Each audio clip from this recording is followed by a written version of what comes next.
लाहौर में तकरीब में शिरकत खां पोइ मीडिया सां ॻाल्हाईंदे वफ़ाक़ी घर वज़ीर अहसन इक़बाल चयो त मुल्क में हिकु मख़सूस लाबी इशू ठाहे रही आहे जेका सम्झे थी त गैर आइनी क़दम खंयो वेंदो ऐं उन्हनि खे नौकरी मिली वेंदी, पर इहो उन्हनि जो ख़्वाब ई आहे। हुन चयो त हुकूमत ख़िलाफ़ टीं धुर जोड़ी वई आहे। मायूस सियासतदान, रिटायर्ड फ़ौजी ऐं कुझु सहाफ़ी उन में शामिल आहिनि जेके नवाज़ लीग ऐं फ़ौज में जंग चाहिनि था। इदारों के दरमियान कोई टकराव नहीं है, अलबत्ता चंद मायूस लोग जिनका मैंने जिक्र किया, एक ट्रॉयका है।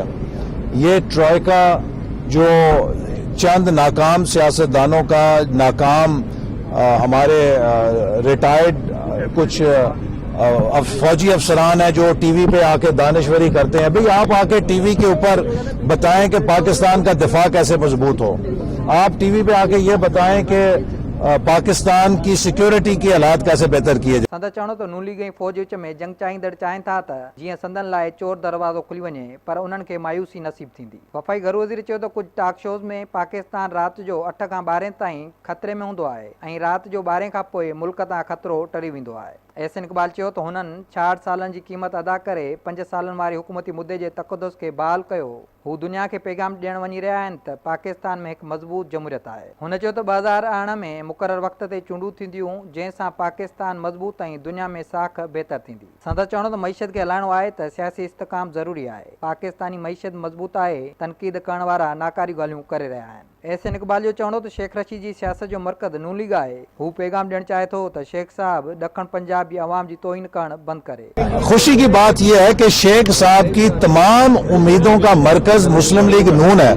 वो समझते हैं कि मुस्लिम लीग नून के बगैर उनकी सियासत नहीं चल सकती। तो शेख साहब को मेरा सिर्फ ये पैगाम है कि मुस्लिम लीग नून अब स्टेनलेस स्टील में ढल चुकी है। साउथ पंजाब के लोगों की वो तौहीन करना बंद कर दें। शेख साहब ये कहते हैं कि साउथ पंजाब के 25 या 40 एमएनए जॉगर डाल के भागने के लिए बैठे हैं। साउथ पंजाब के लोग भी वफादार हैं, नजरियात से प्यार करने वाले हैं और वो दूसरों को जॉगर पहन के दौड़ने का कहते हैं। हमने तो इन्हें नंगे पैर दौड़ते देखा। अहसन इक़बाल चयो त पाकिस्तान हिकु अमन पसंद मुल्क आहे जेको खिते में अमन लाइ किरदार अदा करे रहियो आहे। हुन चयो त बहितर खां बहितर ख़िदमतूं ॾींदड़ मुल्क गॾिजी कमु करे रहिया आहिनि, तंहिं करे सभिनी खे पाकिस्तान जी तरक़ी ऐं ख़ुशहाली लाइ गॾिजी किरदार अदा करणु घुरिजे। संदन चवणो त हाणोको दौर टेक्नोलॉजी ऐं नयूं शयूं ईजाद करण जो आहे। जदीद टेक्नोलॉजी तेज़ीअ सां तब्दील थी रही आहे। अहसन इक़बाल चयो त अॼोके दौर में का बि कंपनी या मुल्क अकेले सिर कुझु नथो करे सघे। वफ़ाक़ी घर वज़ीर अहसन इक़बाल चयो त जदीद टेक्नोलॉजी इस्तेमालु न करण वारियूं क़ौमूं पोइ ते रहिजी वेंदियूं आहिनि। हुन चयो त जॾहिं इक़्तिदार संभालियो त मुल्क खे केतिरा ई चैलेंज साम्हूं हुआ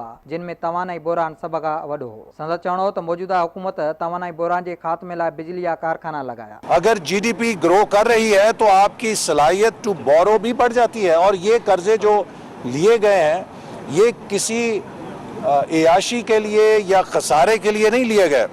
ये प्रोडक्टिव बोरोइंग है जिससे आज इंफ्रास्ट्रक्चर बन रहा है पाकिस्तान के अंदर।